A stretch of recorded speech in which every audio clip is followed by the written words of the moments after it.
News में आप सभी का स्वागत है। तमाम खबरों के साथ मैं हूं शाहीन खान। सबसे पहले एक नजर आज की हेडलाइंस पर।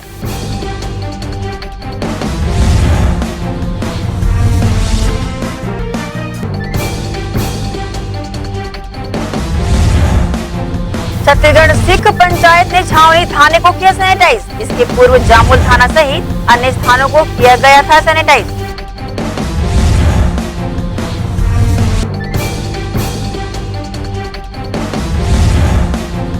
हिमालयन कॉम्प्लेक्स सुपेला में दिन दहाड़े व्यापारी पर हमलावर फरार। पुलिस कर रही खोजबीन, व्यापारियों में रही दहशत।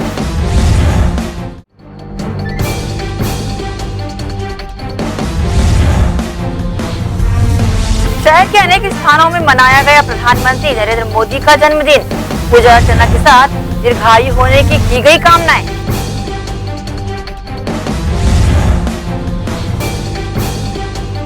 अब खबरें विस्तार से। शहर के नागरिकों की मांग को देखते हुए विधायक निधि से शहर के 6 स्थानों पर दिशा सूचक बोर्ड कैंटिलीवर लगाने शहर विधायक द्वारा महापौर व निगम आयुक्त की उपस्थिति में भूमि पूजन किया गया। दुर्ग शहर के आम नागरिकों की लंबे समय से मांग रही थी कि शहर में दिशा सूचक बोर्ड लगाया जाए, जिसके चलते शुक्रवार को पटेल चौक में शहर विधायक अरुण वोरा, दुर्ग महापौर धीरज बाकलीवाल व निगम कमिश्नर इंद्रजीत बर्मन की उपस्थिति में दिशा सूचक बोर्ड लगाए जाने को लेकर भूमि पूजन किया गया, जिसमें कांग्रेस के MIC सदस्य, पार्षद व एल्डरमैन भी मौजूद रहे।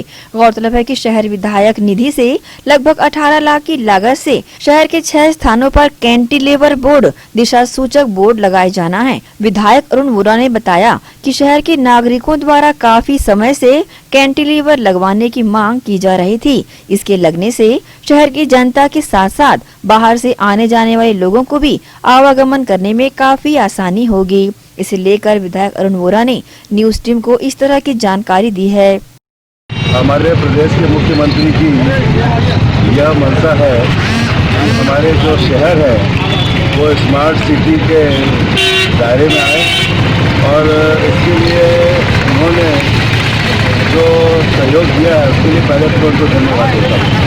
महापौर जी को भी धन्यवाद देता हूँ जो लगातार इस क्षेत्र में शहर के सौंदर्यीकरण की दिशा में अपना प्रयास कर रहे हैं। इसी के तहत आज हमने शहर में दिशा सूचक हेतु, जिसको कैंटिलीवर कहते हैं, इसका 6 चौकों में इसका निर्माण होगा।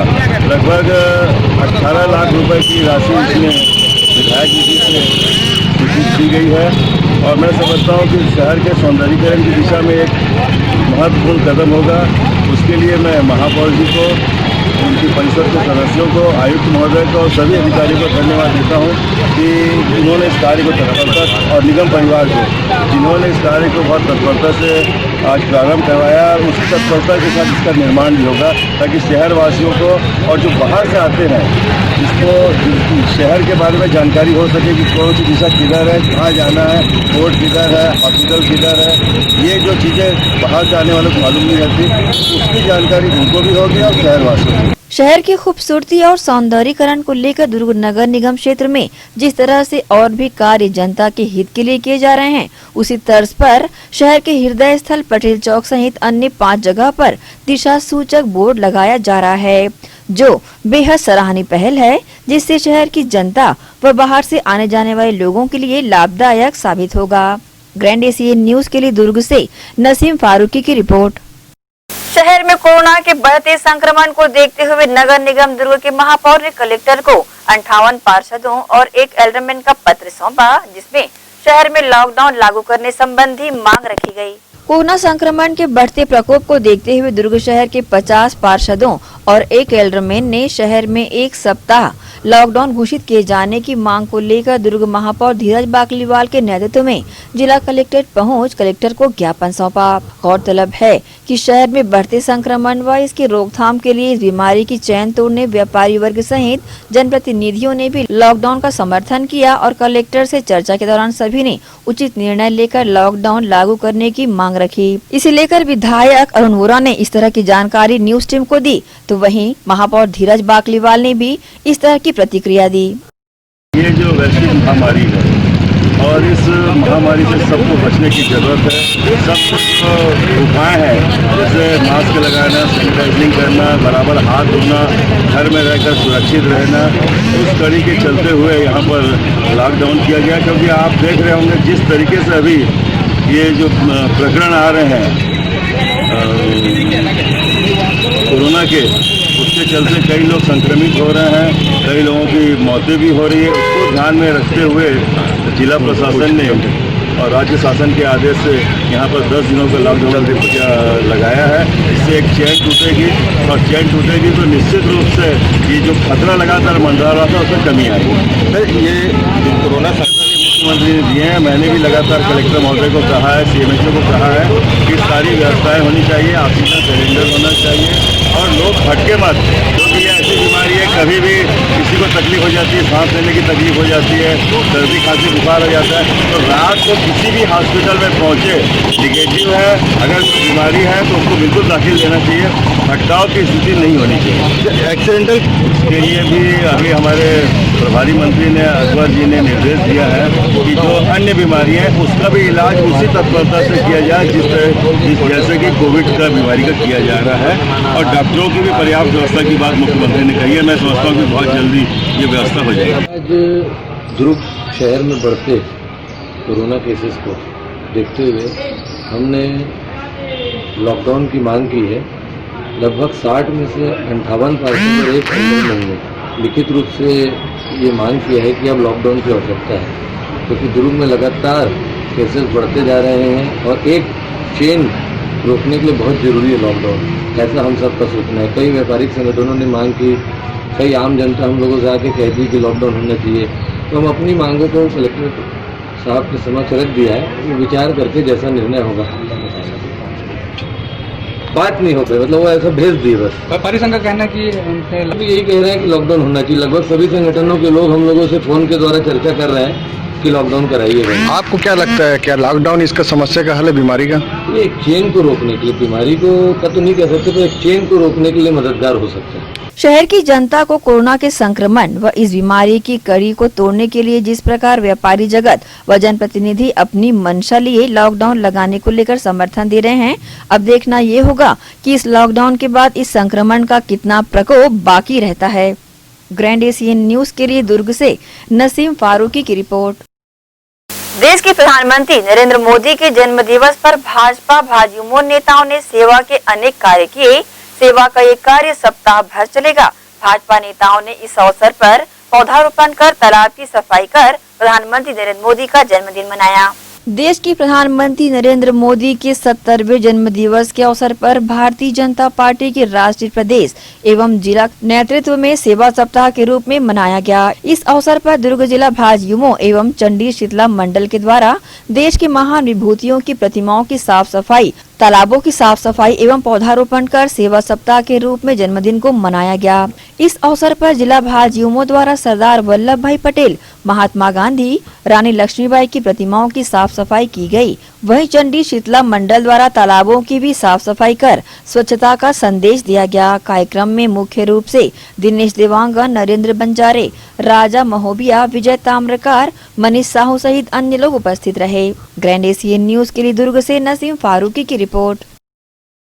संकट हरण शिव सेवा समिति और नमो नमो मोर्चा के तत्वावधान में प्रधानमंत्री नरेंद्र मोदी का जन्मदिन हर्षोल्लास के साथ मनाया गया। इस अवसर पर भगवान भोलेनाथ का दुग्धाभिषेक करने के साथ पौधारोपण भी किया गया। नमो नमो मोर्चा के तत्वाधान और संकट हरण शिव सेवा समिति शांतिपारा कैंप 1 द्वारा संयुक्त रूप से प्रधानमंत्री नरेंद्र मोदी का 70वां जन्म दिवस हर्षोल्लास के साथ मनाकर उनके दीर्घायु होने की कामना की गई। नमो नमो मोर्चा के और समिति के पदाधिकारियों ने मंदिर में विधिवत पूजा अर्चना कर दुग्धाभिषेक और जलाभिषेक किया। पूजा अर्चना के पश्चात मंदिर परिसर में विभिन्न प्रजातियों के पौधे रोपकर उनके पेड़ बनते तक देखरेख करने का संकल्प लिया गया। इस अवसर पर मुख्य रूप से उपस्थित नमो नमो युवा मोर्चा के जिला अध्यक्ष तरुण देवांगन धकेता, नमो मोर्चा के प्रदेश उपाध्यक्ष प्रदीप कुमार मल्ल और आयोजनकर्ता खिलेश तिवारी ने अपनी प्रतिक्रिया दी।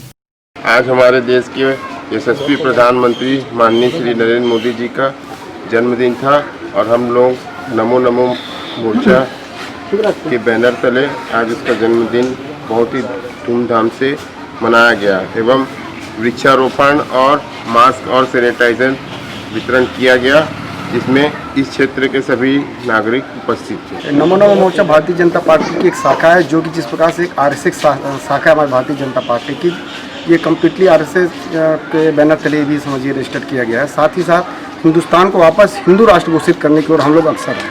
हमने बहुत कम समय में, अल्प समय हमने लिया और लगभग 1.5 साल हुआ हमारी नमो नमो मोर्चा का गठन हुए। 1.5 सालों में हम पूरे भारत में लगभग 15.5 लाख मेंबर बना चुके हैं वर्तमान में। अभी आज वर्तमान मोदी जी का जन्म दिवस है, क्या कार्यक्रम आगे? आज हमारे देश के यशस्वी प्रधानमंत्री, जिनके बारे में मुझे लगता है कि मैं किसी को बोलना उचित नहीं समझता कि मैं उनके विषय में बताऊं, लेकिन आज हमारे यशस्वी प्रधानमंत्री जी का जो जन्मदिवस था उसे हम बहुत ही भव्य रूप से मनाए हैं और यहाँ पे हमने रुद्राभिषेक कर उनके दीर्घायु की कामना की है। साथ ही अगली नेक्स्ट पंचवर्षीय जो भी लोकसभा चुनाव उसमें वो विजयी हों। कोरोना नामक जो महामारी फैला हुआ है यहाँ पे, उसकी रोकथाम के लिए भी हमने यहाँ पे आयोजन किया है। साथ ही साथ सृष्टि का रचयिता भोलेनाथ है, तो उनके आशीर्वाद के बाद कुछ हो नहीं सकता। हमने वहाँ पे मत्था टेका सभी कुछ उसकी कामना की। आज हम सभी लोग यहाँ यशस्वी प्रधानमंत्री नरेंद्र मोदी के जन्मदिन के उपलक्ष्य में यहाँ उपस्थित हुए और भोले बाबा का रुद्राभिषेक करके हम लोगों ने ये प्रार्थना की कि हमारी उम्र उनको लग जाए, क्योंकि वो ऐसे प्रधानमंत्री है कि 370 हटाकर भारत को एक सूत्र में बांधने का काम करते हैं। 5 लाख का मेडिकल फैसिलिटी गरीबों को देते हैं, उनके लिए शौचालय का निर्माण करते हैं। मौका पड़ने पर सर्जिकल स्ट्राइक जैसे चीज़ करके पाकिस्तान को मुंह तोड़ जवाब देते हैं। और आज का समय ऐसा है कि चीन हमारे आमने सामने खड़े हैं और उनसे आंखों में आंखें डालकर हमारी सेना उनसे बात कर रही है और उन्होंने ये विश्वास दिला दिया है कि 1965 का भारत नहीं है, ये 2020 नरेंद्र मोदी जी का भारत है। आयोजन में मुख्य रूप से कैंप मंडल युवा मोर्चा अध्यक्ष सत्यपाल पासवान, आशुतोष तिवारी, गणेश सोनी सहित अन्य लोग उपस्थित थे। ग्रैंड एशियन न्यूज के लिए कैमरामैन पुलक निषाद के साथ संजय दुबे। भिलाई के युवाओं ने देश के प्रधानमंत्री नरेंद्र मोदी का जन्मदिन दक्षिण गंगोत्री स्थित हनुमान मंदिर में पूजा पाठ करने के पश्चात केक काटकर मनाया। इस अवसर पर युवाओं ने प्रधानमंत्री नरेंद्र मोदी का आभार भी जताया कि उन्होंने श्री राम मंदिर जैसे संवेदनशील मामले का शांतिपूर्वक हल निकाला है।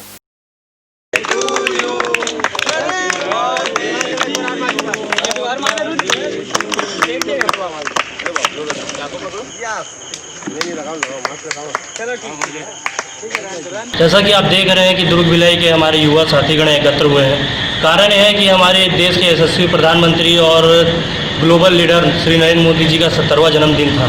कहीं ना कहीं ये जन्मदिन इसलिए भी बहुत खास था कि हमारे नरेंद्र मोदी जी हाल में ही हमारे हिंदुओं के सबसे बड़े आराध्य श्री राम जन्मभूमि का विवाद निपटाते हुए बहुत भव्य राम मंदिर बनने की शुरुआत की है।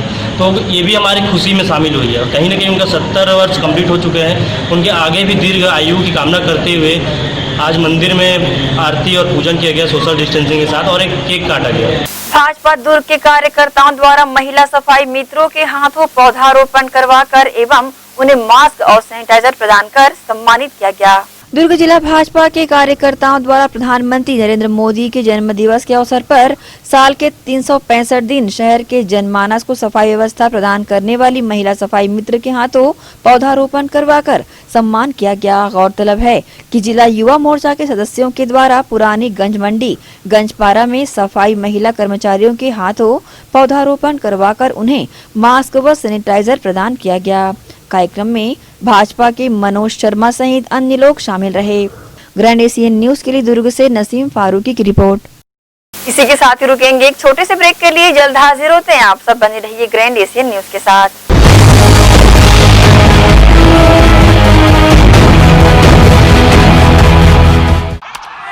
तू गाड़ी लेने वाला था ना? Diesel bro, can't compromise on mileage.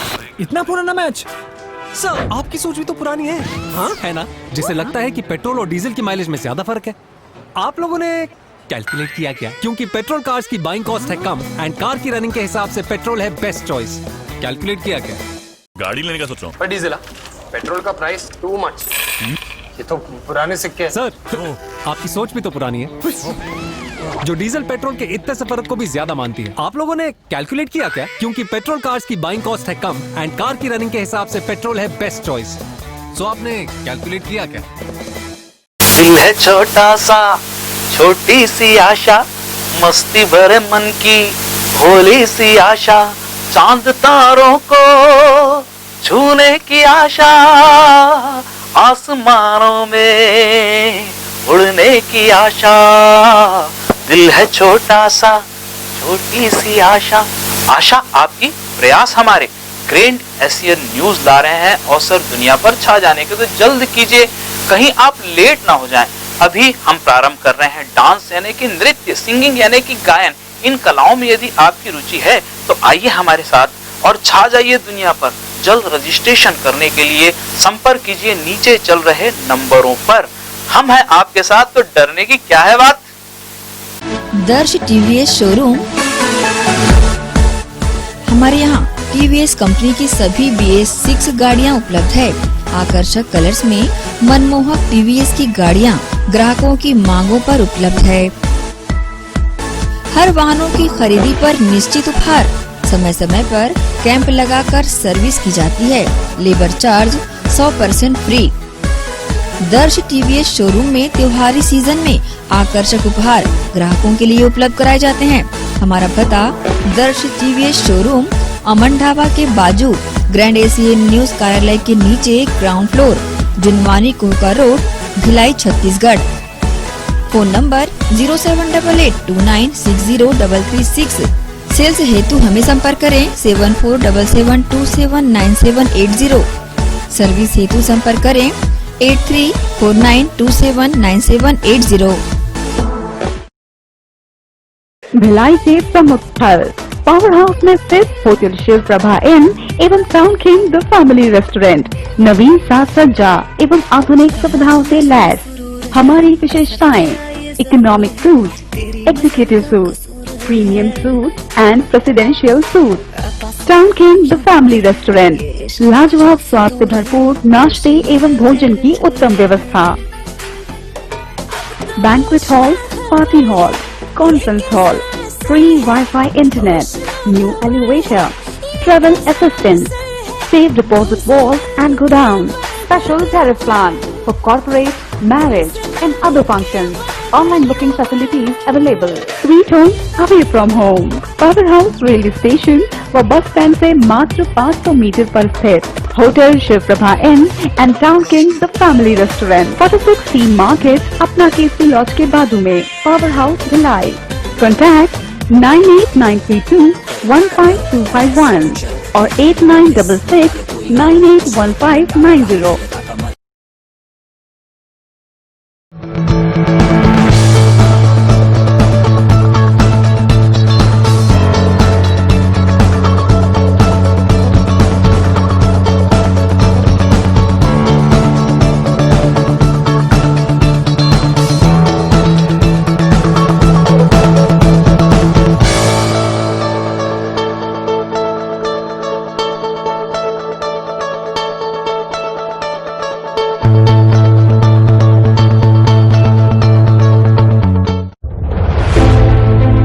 Corona के खिलाफ लड़ाई में हमारे देश के अनगिनत अनसंग हीरोज अपना अपना काम बखूबी अंजाम दे रहे हैं। डॉक्टर्स, नर्सेस, पुलिस विभाग, सफाई कर्मचारी, नगर निगम कर्मचारी, बैंक कर्मचारी, ये सब तो हमारी नजर के सामने हैं, लेकिन कुछ हीरोज ऐसे भी हैं जिनका ख्याल भी हमारे दिमाग में नहीं है।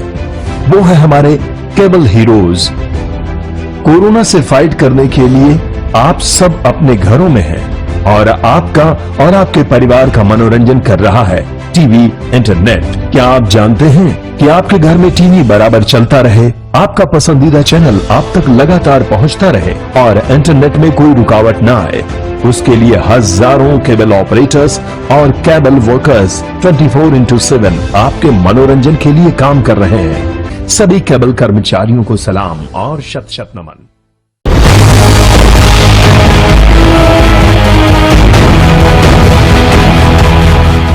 ब्रेक के बाद आप सबका स्वागत है।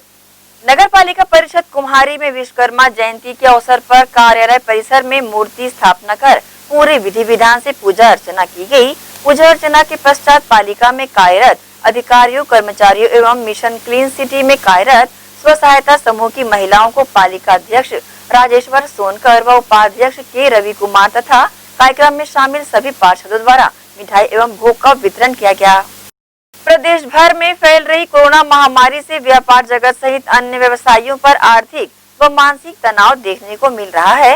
वहीं दुर्ग जिले में फिर से लगने जा रहे लॉकडाउन के चलते अलग अलग क्षेत्रों से जुड़े व्यापारियों ने लॉकडाउन के निर्णय पर पुनर्विचार करने की मांग करते हुए ज्ञापन सौंपा है। जिस तरह से पूरे देश में इस वक्त कोरोना महामारी का संक्रमण बड़ी तेजी के साथ फैल रहा है, जिससे लोगों के बीच अपने जीवन यापन के साथ इस संक्रमण से बचने व बचाने को लेकर आर्थिक व मानसिक तनाव झेलना पड़ रहा है।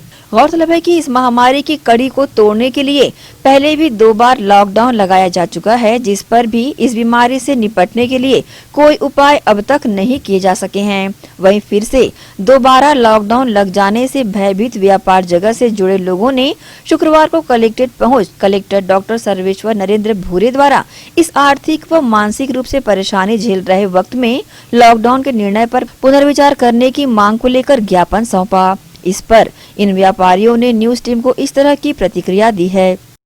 जितने भी व्यापारी आए हैं किसी राजनीतिक उद्देश्य को लेकर नहीं आए हैं, और जो कल न्यूज़ में आया कि 20 सितंबर से 30 सितंबर तक लॉकडाउन रहेगा, उसके विरोध में सारे व्यापारी इकट्ठे हुए हैं। लॉकडाउन समस्या का हल नहीं है।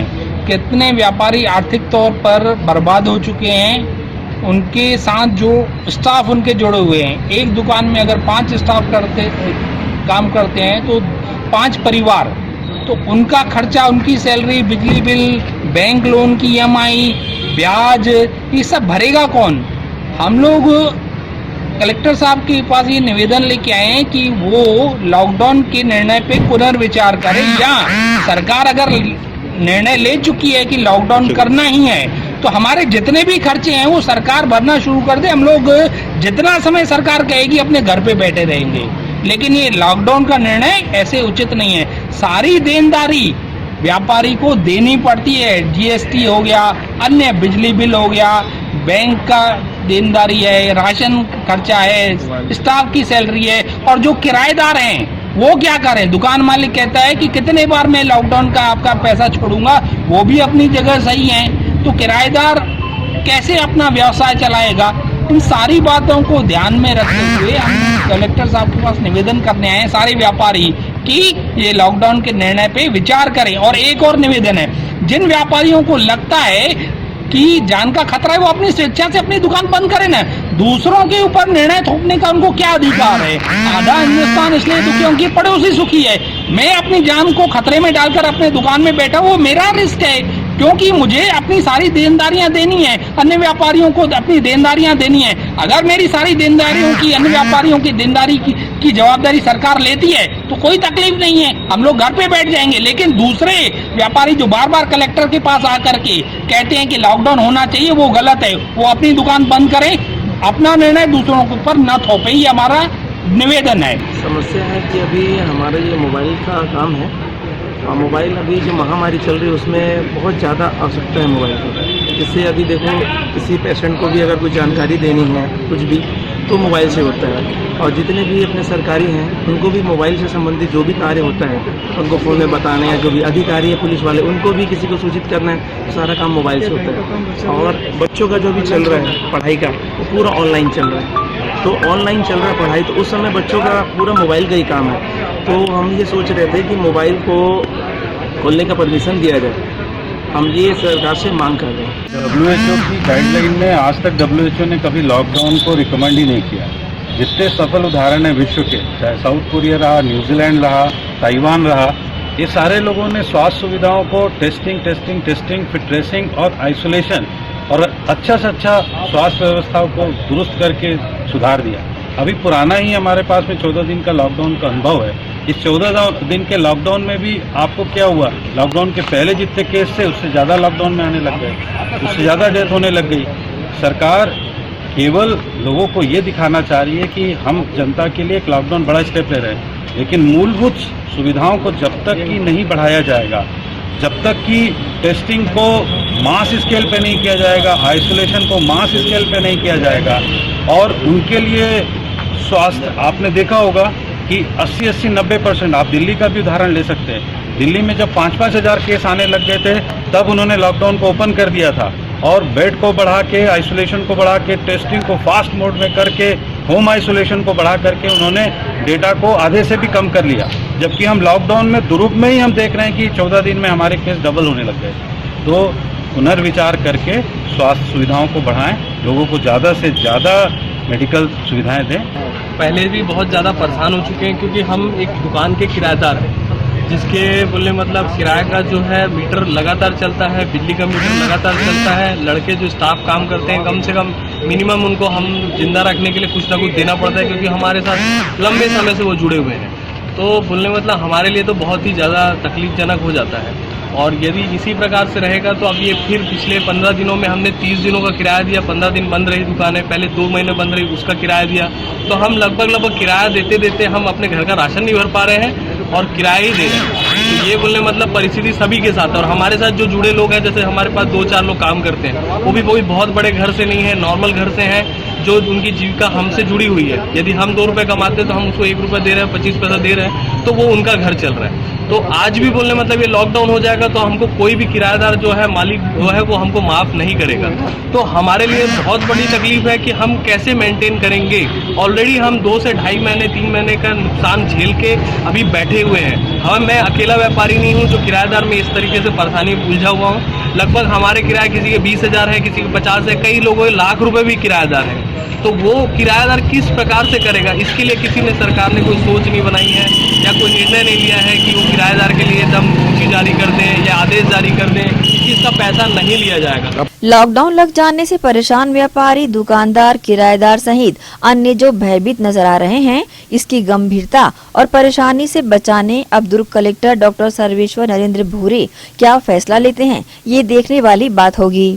अब देखना होगा कि आगामी 20 सितंबर से 30 सितंबर तक लॉकडाउन रहेगा, क्या इस व्यापारियों को किसी तरह की राहत मिल सकेगी। ग्रैंड एशियन न्यूज के लिए दुर्ग से नसीम फारूकी की रिपोर्ट।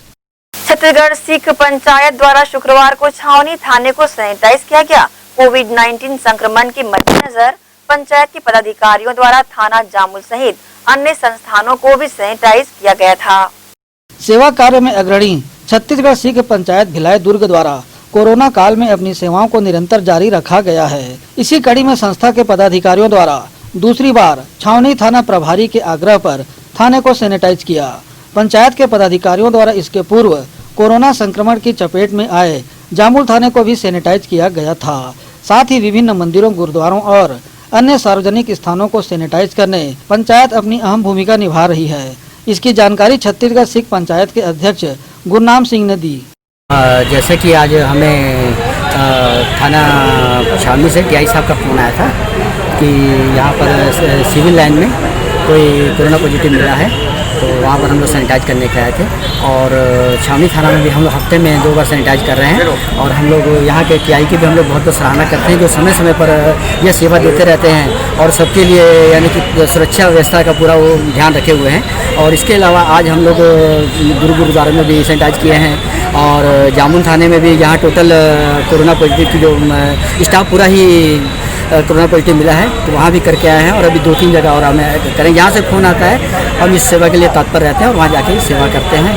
छावनी थाने के उप निरीक्षक ने थाने को सैनिटाइज करने को लेकर अपनी प्रतिक्रिया दी। कोरोना वायरस के मद्देनजर सिख समाज के द्वारा थाना छावनी क्षेत्र सैनिटाइज करते रहते बीच बीच में, उनको मैं बहुत बहुत धन्यवाद देता हूँ। बहरहाल पंचायत के पदाधिकारियों ने मानव सेवा से जुड़े इस कार्य को लगातार जारी रखे जाने की जानकारी दी है, जो एक सराहनीय पहल है। ग्रैंड एशियन न्यूज के लिए कैमरामैन पुलक निषाद के साथ संजय दुबे। केंद्र में मोदी सरकार के काबिज होने के बाद युवाओं में बढ़ती बेरोजगारी को देखते हुए समाजवादी पार्टी छत्तीसगढ़ के युवाओं ने घड़ी चौक सुपेला में प्रधानमंत्री नरेंद्र मोदी के जन्मदिन को राष्ट्रीय बेरोजगार दिवस के रूप में मनाया। सभी युवाओं के हाथ में तख्तियां थी जिन पर लिखा था, भूखमरी की करो तैयारी, आ रही है भयंकर बेरोजगारी, और उठो युवाओं ललकार दो, कहो सरकार से रोजगार दो। उपरोक्त नारे लगाते हुए युवाओं ने डॉक्टर राजेंद्र प्रसाद चौक से घड़ी चौक तक पैदल मार्च करते हुए केंद्र सरकार के खिलाफ जमकर नारेबाजी की। समाजवादी पार्टी छत्तीसगढ़ युवा प्रकोष्ठ के अध्यक्ष मंतोष यादव ने कहा कि हमारे राष्ट्रीय अध्यक्ष अखिलेश यादव के द्वारा प्रधानमंत्री के जन्मदिन को राष्ट्रीय बेरोजगारी दिवस के रूप में मनाने का फैसला लिया गया है, जिसे 17 सितंबर को 17:17 पर राष्ट्रीय स्तर पर समाजवादी पार्टी ने बेरोजगारी दिवस मनाया। केंद्र की भाजपा सरकार ने युवाओं को लगातार ठगने का काम किया है। सालाना 2 करोड़ नौकरी देने का झांसा देने वाली सरकार ने लगातार अपनी नीतियों से लघु एवं मझोले उद्योगों को बर्बाद किया है और सरकारी उपक्रमों का निजीकरण भी किया है, जिसके फलस्वरूप बड़ी उम्मीदों के साथ इस सरकार को वोट देने वाला युवा भी आज राष्ट्रीय बेरोजगारी दिवस मनाने पर विवश हो गया है। मुद्दा एक्चुअली ये है कि देश के यशस्वी प्रधानमंत्री माननीय मोदी जी का जन्मदिन है। मुझे बहुत सारी शुभकामनाएं देते हैं, उनके उत्तम स्वास्थ्य की कामना करते हैं। साथ ही हम देश के युवा जितने भी हैं बहुत बेरोजगार हो चुके हैं। 2014 से लगातार बेरोजगारी दर बढ़ते जा रही है और अभी हम केवल लॉकडाउन की बात करें मार्च से अभी तक तो 13 करोड़ से ज़्यादा युवा बेरोजगार हो चुके हैं, जिसके तहत हमारे राष्ट्रीय अध्यक्ष आदरणीय अखिलेश यादव जी ने ये घोषणा किया कि मोदी जी के जन्मदिन को हम राष्ट्रीय बेरोजगारी दिवस के रूप में मनाएंगे और जिसके तहत हम हर जिलों में और हर प्रदेश में जिला स्तर पे इसका बेरोजगारी दिवस के रूप में मना रहे हैं। क्या बेरोजगारी दिवस मनाने से बेरोजगारी की प्रॉब्लम सॉल्व हो पाएगी? ये बेरोजगारी को रोजगार देना, बेरोजगार युवाओं को रोजगार देना जो काफ़ी क्वालिफाइड है, वेल क्वालिफाइड है, घर में है, हम केवल आवाज़ उठाने का काम कर सकते हैं। सदन में हमारी संख्या कम है लेकिन सड़क पे हम इसकी लड़ाई लड़ रहे हैं। देश के युवाओं को हम लगातार जागरूक करने का प्रयास कर रहे हैं। एक अगर हमारा छोटा सा प्रयास भी अगर 10 युवाओं को भी नौकरी मिल जाती है तो हमें लगता है कि समाजवादी पार्टी छत्तीसगढ़ द्वारा हमारा किया गया कार्य पूर्ण रूप से सफल है। देश का युवा आज बड़ी संख्या में बेरोजगार है और ऊपर से इस कोविड-19 के संक्रमण ने सभी वर्गों की कमर तोड़ दी है और वह भी धीरे धीरे बेरोजगारी के आगोश में समाते जा रहे हैं। जरूरी होगा कि देश में बढ़ती बेरोजगारी को कम करने की दिशा में कोई ठोस कदम उठाया जाए। ग्रैंड एशिया न्यूज के लिए भिलाई से संतोष शर्मा की रिपोर्ट। प्रदेश सहित जिले में भी कोविड-19 के बढ़ते संक्रमण और इससे संक्रमित लोगों के मौत के आंकड़ों को देखते हुए एक बार फिर दुर्ग जिला प्रशासन ने 20 सितंबर से 30 सितंबर तक कुल 11 दिनों को सख्त लॉकडाउन घोषित किया है। इस दौरान कुछ व्यवसायियों के लिए समय सीमा के नियमों के तहत छूट भी प्रदान की गई है, बाकी सब पूर्णतः बंद रहेगा। जिले में लागू किए गए इस लॉकडाउन को कांग्रेस की वरिष्ठ नेत्री गुरमीत कौर धनई ने सही बताते हुए इस निर्णय का स्वागत किया है और जनता से अपील की है कि शासन प्रशासन के नियमों का पालन कड़ाई से करे। बिल्कुल सरकार को इसमें लॉकडाउन लगाना चाहिए और लगाना चाहिए सिर्फ लोगों पे ही नहीं, दारू की दुकान है या जैसे मंदिर मस्जिद गुरुद्वारों में भी लगाया गया है। जहाँ लोग समाहित एक तरह से होते हैं वहाँ पर बिल्कुल लॉकडाउन होना चाहिए, क्योंकि ये महामारी बीमारी जिस तरह से अपनों को लेके जा रही है हमारे बीच में से, सबके अपनों के लिए बहुत दुखद व्यवस्था है और भगवान की कृपा रहे, सबके घर खुश रहें, सब लोग स्वस्थ रहें, उसके लिए वाकई ये बहुत ज़रूरी है। इस महामारी बीमारी का अंत शायद थोड़ा कम हो जाए, अंत तो पता नहीं कब होगा लेकिन कम तो हो जाएगा। गौरव पथ आम्रपाली के समीप छत्तीसगढ़ सेना द्वारा नगर निगम की एक तरफा कार्रवाई के विरोध में प्रदर्शन किया गया। प्रदर्शनकारियों ने कहा कि गौरव पथ के किनारे हुए सभी अवैध कब्जों को हटाया जाए, न कि किसी एक पर कार्रवाई कर नगर निगम भेदभावपूर्ण तरीके से अपनी कार्यप्रणाली को प्रदर्शित करे। गौरव पथ रोड स्थित आम्रपाली के समक्ष धरना प्रदर्शन कर अपना आक्रोश जाहिर करते ये हैं छत्तीसगढ़ीय सेना के पदाधिकारी और कार्यकर्ता जो नगर निगम की कार्यप्रणाली का विरोध कर रहे हैं। इनका कहना है कि निगम प्रशासन द्वारा गौरव पथ में निर्मित सड़क किनारे एक दुकान पर ही कार्रवाई की जा रही है, अन्य अवैध कब्जों को नजरअंदाज किया जा रहा है। निगम प्रशासन की एक पक्षीय कार्रवाई का वे विरोध कर रहे हैं। वर्तमान में रोजगार की परिस्थितियाँ बहुत खराब हो चुकी हैं और लोग ना डिप्रेशन से कई लोग आत्महत्या कर रहे हैं, कई लोग आत्मदान कर रहे हैं, जो कि हो चुका है मुख्यमंत्री आवास के सामने। तो हम लोग भी अपने रोजगार का एक माध्यम तलाश रहे हैं, जिसके एक तरीके से हम लोगों ने यहाँ पर 4-5 लोगों ने मिलकर एक छोटा सा फास्ट फूड का दुकान खोला है, गुमटी लगाया है। उसको राजनीतिक दबाव डाल के खाली एक विशेष व्यक्ति के ऊपर प्रहार किया जा रहा है। इसके पहले भी एक बार तोड़ा गया, हम लोगों ने चलो ठीक है, और इसी साथ आगे में भी एक कब्जा है, इसके बगल में भी कब्जा है और उसके बगल में भी कब्जा। लेकिन निगम सिर्फ हर बार एक व्यक्तिगत तौर पर कार्रवाई करने आती है, एक व्यक्ति की दुकान को गिराती है और चुपचाप यहाँ से चले जाती है। अब उनके ऊपर किसका दबाव है, क्या दबाव है, फिर तो हम लोग नहीं जानते। लेकिन अगर छत्तीसगढ़िया लोग के ऊपर किसी प्रकार का प्रहार होते रहेगा तो सर्व छत्तीसगढ़िया समाज इसका बहुत विरोध करेगा। हमार बैकुंठ धाम के भाई मन यहाँ अपन रोजी रोजगार चलाए पर एक ओपन रेस्टोरेंट डाले हैं। और बोला निगम प्रशासन राजनीतिक रूप से टारगेट करके बोला तोड़े के प्रयास कर रहे थे। हमें पता चली इसकी तोड़े के प्रयास आज मन तोड़े बराही करके सबको छत्तीसगढ़िया भाई मन आज जगह सकला है कि सिर्फ छत्तीसगढ़िया मन ला यहाँ रोजगार करे के व्यवसाय करे के अधिकार नहीं है।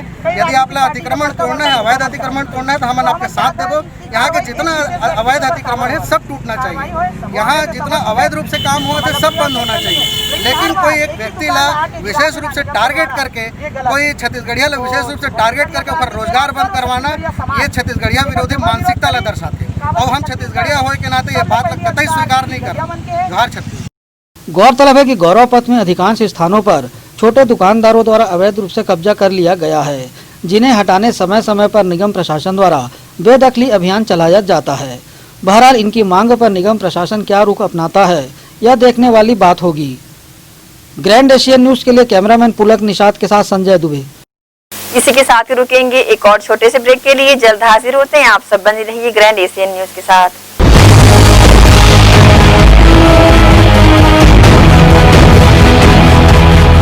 अरे यार क्या छोड़ के अपनी गाड़ी लेनी ही पड़ेगी। लेकिन डीजल ना, पेट्रोल बहुत महंगा है भाई। सर आपकी क्या पुरानी क्या बिल्कुल आपकी सोच की तरह, जो आज भी पेट्रोल और डीजल के इतने से फर्क को ज्यादा मानती है। आपने कैलकुलेट किया क्या? क्योंकि पेट्रोल कार्स की बाइंग कॉस्ट है कम एंड कार की रनिंग के हिसाब से पेट्रोल है बेस्ट चॉइस। कैलकुलेट किया क्या? टेस्ट ड्राइव के लिए गाड़ी घर आ रही है। डीजल ना, ऑफ कोर्स यार, पेट्रोल माइलेज ही कहाँ देती है। बिल्कुल यार फोन देना। इतना पुराना फोन। आपकी सोच की तरह, जिससे लगता है कि पेट्रोल और डीजल कार्स की माइलेज में बहुत ज्यादा फर्क है। आप लोगों ने कैलकुलेट किया क्या? क्योंकि पेट्रोल कार्स की बाइंग कॉस्ट है कम एंड कार की रनिंग के हिसाब से पेट्रोल है बेस्ट चॉइस। कैलकुलेट किया क्या? कोविड-19 के इस दौर में आपके लिए आपकी प्रतिभा दिखाने का सुनहरा अवसर है। जी हाँ, ग्रैंड एशियन न्यूज के माध्यम से आपका सबके दिलों तक पहुंचने का सुनहरा अवसर है एक्सप्रेस योर टैलेंट। अगर आप में नृत्य गायन की प्रतिभा है और आप जमाने को दिखाना चाहते हैं कि आप में वो गुण है जो सबसे अलग है, तो तुरंत संपर्क करें। ग्रैंड एशियन न्यूज कार्यालय, 2nd फ्लोर, अमन ढाबा के बाजू, Junwani road.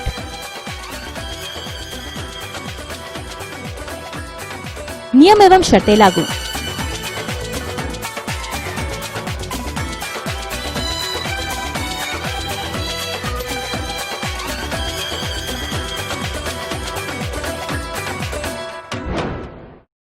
Sai Muskan dental services अनुभवी चिकित्सक डॉक्टर दीपक ठाकुर MDS द्वारा संचालित दांतों से संबंधित समस्त उपचार यहां कराए जाते हैं। दांतों की सेंसिटिविटी, रूट केनॉल, दांतों की फिक्सिंग, पायरिया, साथ ही ऑर्थो ट्रीटमेंट बीते 12 वर्षों से संचालित Sai Muskan dental clinic doctor दीपक ठाकुर MDS, समय सुबह 9 से रात 9 बजे तक। सप्ताह के 7 दिन सेवाएं उपलब्ध है। दांतों की किसी भी प्रकार की समस्या या बीमारी हो तो साई मुस्कान डेंटल सर्विसेज में संपर्क करें। हमारा पता साई मुस्कान डेंटल सर्विसेज 14/5 उत्तर गंगोत्री वेंकटेश्वर टॉकीज के पास, सुपेला, भिलाई।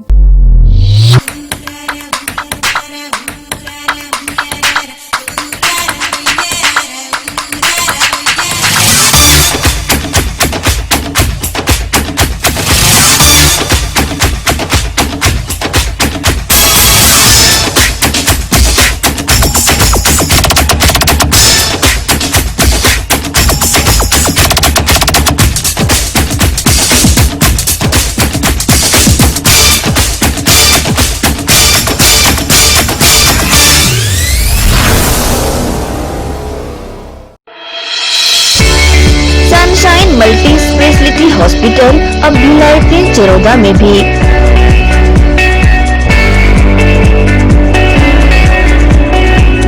हॉस्पिटल में उपलब्ध सुविधाएं 24 घंटे emergency ICU, NICU, PICU, ambulance सुविधा उपलब्ध, साथ ही OT, labour room, pathology, OPD, endoscopy, bronchoscopy, x ray, echo TMT, casualty, साथ ही सर्व सुविधा युक्त प्राइवेट वार्ड उपलब्ध है। जनरल वार्ड, सोनोग्राफी व वेंटिलेटर उपलब्ध। सनशाइन मल्टी स्पेशलिटी हॉस्पिटल, हमारा पता IDBI बैंक के सामने, north Vasundhara Nagar, Bhilai 3 Charoda. Phone number 7729 988811 777298822। SR hospital and research centre Chikhli Durg जिले के लिए वरदान साबित हो रहा है। यहाँ आयुष्मान भारत मरीजों का इलाज निःशुल्क किया जाता है। अस्पताल में आईसीयू, एनआईसीयू उपलब्ध है। इलाज से संबंधित सभी कार्य सीटी स्कैन, एक्सरे व सोनोग्राफी के साथ 24 घंटे में मेडिकल स्टोर की सुविधा उपलब्ध है। आयुष्मान भारत योजना के अंतर्गत जले मरीजों का इलाज एवं एक्सीडेंटल पॉलीट्रामा के मरीजों का उपचार किया जाता है। एम्बुलेंस सुविधा भी उपलब्ध है। सभी प्रकार के हड्डी, दांत रोगों एवं सभी प्रकार के बीमारियों का इलाज किया जाता है। SR hospital and research centre Chikhli, Dhamda road, Durg, Chhattisgarh. Helpline number 626261 3200, 626261 3300, 626261 3400।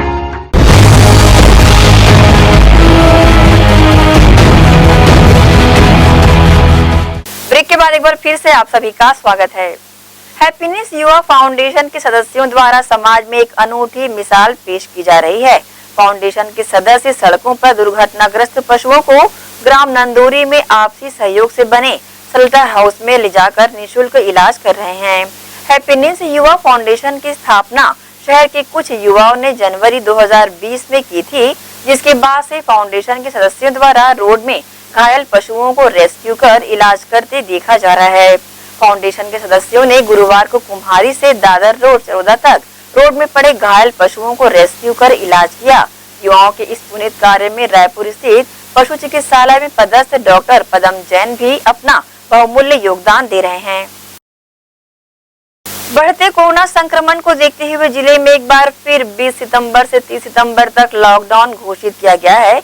विगत दिनों में कोरोना से मृत्यु दर में आई तेजी के कारण दुर्ग जिला कलेक्टर डॉक्टर सर्वेश्वर नरेंद्र भूरे ने 11 दिन के लॉकडाउन का आदेश जारी कर लोगों से लॉकडाउन के नियमों का पालन करने की अपील की है। शहर में बढ़ते कोरोना महामारी के तहत एक बार फिर लॉकडाउन होने जा रहा है, जिसे लेकर कलेक्टर डॉक्टर नरेंद्र सर्वेश्वर भूरे ने आदेश भी जारी कर दिया है। आदेश अनुसार शहर में बढ़ते कोरोना संक्रमण और उसकी वजह से बढ़ते मृत्यु दर को देखते हुए जिला प्रशासन ने 20 से 30 सितंबर तक लॉकडाउन करने का निर्णय लिया है। कलेक्टर डॉक्टर सर्वेश्वर नरेंद्र भूरे ने सभी नागरिकों से अपील किया है कि लॉकडाउन का पूरी तरह से पालन करें। इस समय असावधानी बरती गई तो कोरोना संक्रमण की स्थिति को नियंत्रण करने में काफी दिक्कतों का सामना करना पड़ सकता है। वहीं जिला प्रशासन द्वारा रोजमर्रा के दैनिक उपयोगी वस्तु को लेकर कुछ निर्धारित समय अवधि के लिए छूट दी गई है, जिसमें लोग जरूरत की वस्तुओं का क्रय कर सकेंगे। लेकिन इस दौरान जिला और निगम प्रशासन दोनों ही भीड़ भाड़ वाले इलाकों में मुस्तैदी से डटी रहेगी, जिनके द्वारा लॉकडाउन के नियम के उल्लंघन करने वालों पर कार्रवाई भी की जा सकती है। राज्य शासन इस महामारी से लड़ने के लिए हर वो कदम उठा रही है जो कि जनता के हित में है। अब जरूरी है कि लोग इस लॉकडाउन को गंभीरता से लेते हुए इसका पूर्णता से पालन करें, ताकि इस महामारी पर नियंत्रण पाया जा सके। बीते 16 सितंबर को स्टेशन मरोदा के बजरंग चौक में हुई मारपीट की घटना को अंजाम देने वाले सभी आरोपी नेवाई पुलिस की गिरफ्त में हैं। इस 6 आरोपियों में से 3 नाबालिग बताए गए हैं। नशा करने वाले अपने और परायों की पहचान अक्सर भूल जाया करते हैं और इस नशे के कारण कई बार कुछ जानलेवा अनहोनियां भी हो जाती हैं। ऐसा ही एक वाकया 16 सितंबर को स्टेशन मरोदा के बजरंग चौक पर हुआ, जहां एक 20 वर्षीय युवक को वहीं के कुछ अन्य लड़कों ने धारदार हथियार से घायल कर दिया और वहां से फरार हो गए। माजरा क्या था, इसकी विवेचना जारी है। फिलहाल इस घटना को अंजाम देने वाले आरोपी पुलिस की गिरफ्त में हैं और घायल युवक का इलाज रायपुर के मेकाहारा में चल रहा है। इन 6 आरोपियों में 3 नाबालिग भी हैं। ऐसी जानकारी नेवई थाना के उप निरीक्षक DR नारंगे ने न्यूज टीम को दी। 16/9/2020 को स्टेशन मरोदा बजरंग चौक में एक लड़के जिसकी उम्र 20 साल है, उसको कुछ लोग आकर के डंडा से और कटर से मार पीट कर दिए थे। कटर से मारे थे, उसका पेट में गंभीर चोट आई थी, जिसको इलाज के लिए दुर्ग जिला अस्पताल भेजे थे। वहाँ से उसको रायपुर मेकाहारा रिफ़र किया गया है। इस मामले में जितने घटना में आरोपी शामिल थे, उनको पतासाजी करके आज गिरफ्तार किए हैं। उनमें 3 नाबालिग हैं और 3 बालिग हैं और सभी को आज रिमांड पर भेज रहे हैं। ये धारा 147, 148, 307 IPC की धारा लगाई गई है। 16 सितंबर को हुई इस जानलेवा घटना में भी आरोपियों ने नशा किया हुआ था और एक बार फिर इस नशे ने ऐसी जानलेवा घटना को अंजाम दे दिया जिससे किसी की जान पर बनाई। ग्रैंड एशियन न्यूज के लिए नेवई रिसाली से जितेंद्र साहू के साथ संतोष शर्मा की रिपोर्ट।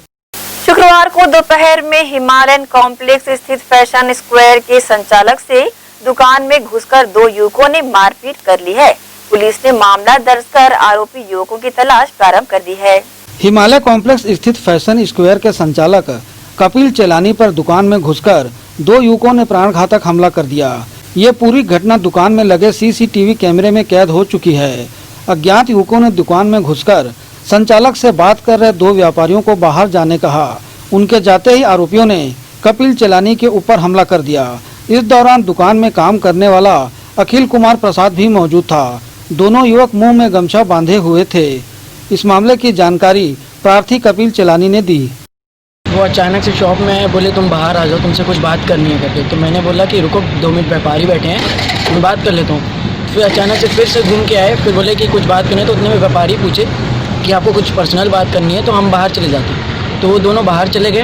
फिर वो अंदर आया, फिर मेरे से बोलने लग गए कि तेरे से कुछ बात करने चलना बाहर करके। बाद में यहीं बात कर ले करके, दुकान में आया हूँ। तो उतने में वो ब्लेड निकाला, ब्लेड से मेरे को मार दिया। किस बात को लेकर हुई झगड़ा? मेरे को नहीं पता किस बात को लेकर। कौन था वो आदमी? मुझे भी नहीं पता, जानकारी नहीं है। मैंने पुलिस वाले को बताया भी सर को कि वो सन्नी नाम का कोई लड़का है करके कुर्सी पार्क है। पीड़ित को साथ लेकर थाने आए मेहरबान सिंह ने अपनी प्रतिक्रिया दी। 3 साल के अंतर्गत ये तीसरी घटना है। आज हिमालय कॉम्प्लेक्स के एक व्यापारी कपिल चेलानी की दुकान फैशन स्क्वायर रेडीमेड की शॉप है जो, उसमें घुस करके 2 लोगों ने उसके ऊपर वार किया, चाकू से, ब्लेड से वार किया। उसके हाथ में एक कट्टे टाइप का कुछ था, शायद कट्टा था, पता नहीं, वो जांच का विषय है। लेकिन आज जो व्यापारी यहाँ पे हम लोग सुपेला थाने में उपस्थित हुए हैं, इस बात को लेकर उपस्थित हुए हैं कि 3 साल में ये तीसरी घटना, ये एक बात को इस बात का संकेत है कि अपराध जो है किस तरह बढ़ रहा है और अपराधियों को डर नाम की कोई चीज़ नहीं है। और सारे व्यापारियों में के मन में एक भय और शंका है कि क्या वो सुरक्षित हैं। स्थानीय दुकानदारों के मुताबिक हमलावर स्विफ्ट कार में आए हुए थे। बहरहाल पुलिस ने मामले की जांच शुरू कर आरोपियों की पतासाजी शुरू कर दी है। ग्रैंड एशियन न्यूज के लिए गौरव तिवारी के साथ संजय दुबे। थाना नंदिनी अंतर्गत ग्राम गिहरोला के एक मकान में अज्ञात युवक व युवती की लाश मिली है। अनुमान लगाया जा रहा है कि दोनों के शव पिछले 1 सप्ताह से पड़े सड़ रहे थे। बहरहाल नंदिनी पुलिस ने मामले की जांच प्रारंभ कर दी है। टंकी मरोदा शीतला तालाब के बगल में स्थित छोटे से डबरे को तालाब में परिवर्तित किया गया था, जिससे शीतला तालाब में जानवरों का नहाना बंद हो सके और शीतला तालाब की स्वच्छता बनी रहे। अब उस डबरी रूपी तालाब जलकुंभियों से भर गया है, जिसके कारण आसपास के क्षेत्र के पशुपालक अपने पशुओं को उक्त डबरीनुमा तालाब में नहलाने से कतरा रहे हैं। ये तालाब अब पशुओं के साथ साथ क्षेत्रवासियों के निस्तारी के काम भी नहीं आ रहा है। विडंबना यह है कि नगर निगम रिसाली के अधिकारी इस समस्या से अवगत होने के बाद भी इसकी ओर ध्यान नहीं दे रहे हैं। विविध कला एवं लोक संगीत का प्रशिक्षण विगत दिनों संपन्न हुआ, जिसमें अनेक लोगों को कला एवं लोक संगीत का प्रशिक्षण दिया गया। आयोजन में शहर के अनेक युवक युवतियां शामिल हुई। टाउनशिप स्थित गीत वितान कला केंद्र में सर्व भारतीय संगीत संस्कृति परिषद कोलकाता के तत्वाधान में प्रशिक्षण के साथ वार्षिक प्रतियोगिताएं संपन्न हुई, जिसमें रविंद्र संगीत, शास्त्रीय संगीत, रविंद्र नाट्यम नृत्य, गिटार कीबोर्ड वादन, चित्रकला एवं छत्तीसगढ़ी लोक संगीत परीक्षाएं छात्र छात्राओं ने दी। साथ ही इन्हें प्रशिक्षण भी दिया गया। पहले सत्र में कुल 17 विद्यार्थी शामिल हुए, जिन्होंने प्रवेश के लिए परीक्षाएं दी। लोक संगीत गायिका रजनी रजक, शिक्षक दुर्वासा टंडन, संस्था प्रमुख शिप्रा भौमिक के मार्गदर्शन में छात्र छात्राओं ने अपनी प्रस्तुतियां दी। उपस्थित विद्यार्थियों को विभिन्न कलाओं का प्रशिक्षण भी यहां दिया गया। गीत वितान कला केंद्र की ओर से हमारे परीक्षा केंद्र सर्व भारतीय संगीत व संस्कृति परिषद के तत्वाधान में आयोजित वार्षिक प्रैक्टिकल एग्जामिनेशन, इसमें रविंद्र संगीत, शास्त्रीय संगीत, छत्तीसगढ़ी लोकगीत, वादन, चित्रकला, नृत्य की विधिवत परीक्षा आज संपन्न हुई। इसमें पूरे प्रदेश के कलाकार एवं विद्यार्थी शामिल हुए और सोशल डिस्टेंस का पालन करते हुए, सभी गाइडलाइंस का पालन करते हुए, कोविड की इस महामारी परिस्थिति को ध्यान में रखते हुए गीत वितान ने यहाँ परीक्षा का आयोजन किया और बहुत सफल रहा। प्रथम वर्ष विशेषकर लोक संगीत, छत्तीसगढ़ी लोकगीत का यहाँ पहला वर्ष रहा, जिसमें कुल 17 छात्र छात्राएँ उपस्थित रहे और बहुत सुचारू ढंग से परीक्षा को संपन्न कराया गया। ग्रैंड एशियन न्यूज के लिए कैमरामैन पुलक निषाद के साथ संजय दुबे। नागपुर पुलिस की नाक में दम करने वाले एटीएम चोर को दुर्ग पुलिस ने पकड़ा है। गिरफ्तार आरोपी बिहार निवासी बताए गए हैं। आरोपी ने नागपुर में एसबीआई के 6 एटीएम से लगभग 14 लाख रुपए पार किए थे। आरोपी के सहयोगी फरार बताए गए हैं। सुपेला पुलिस ने संजय नगर तालाब के पास नाकाबंदी कर आरोपी को दबोचने में सफलता पाई थी। मामले की जानकारी सुपेला थाना प्रभारी गोपाल वैश्य ने न्यूज टीम को दी है।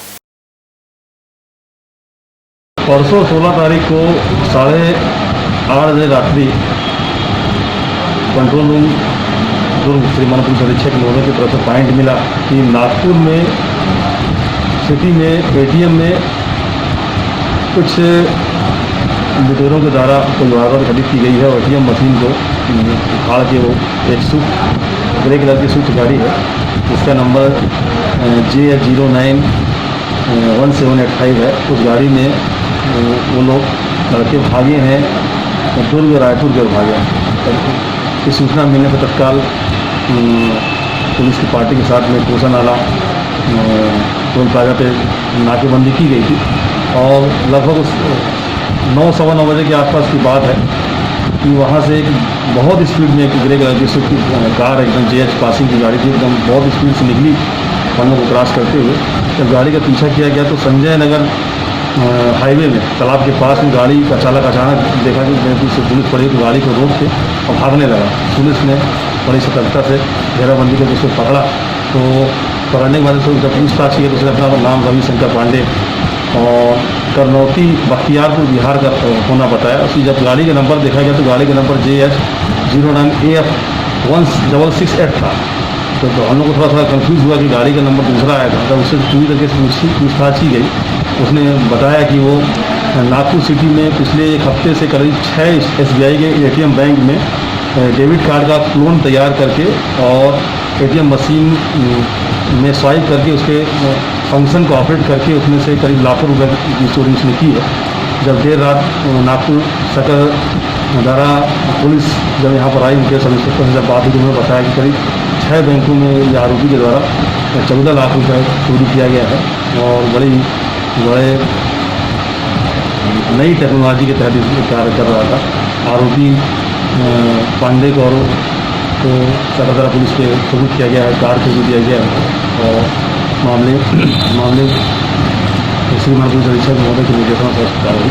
इसी के साथ ही हम आपसे लेंगे इजाजत, पर हमेशा की तरह एक बार फिर जाते जाते दर्शकों से अपील करना चाहेंगे कि कोरोना महामारी का संक्रमण ज्यादा ही बढ़ रहा है, इसलिए ज्यादातर हो सके तो घर पर रहें और सुरक्षित रहें। नमस्कार।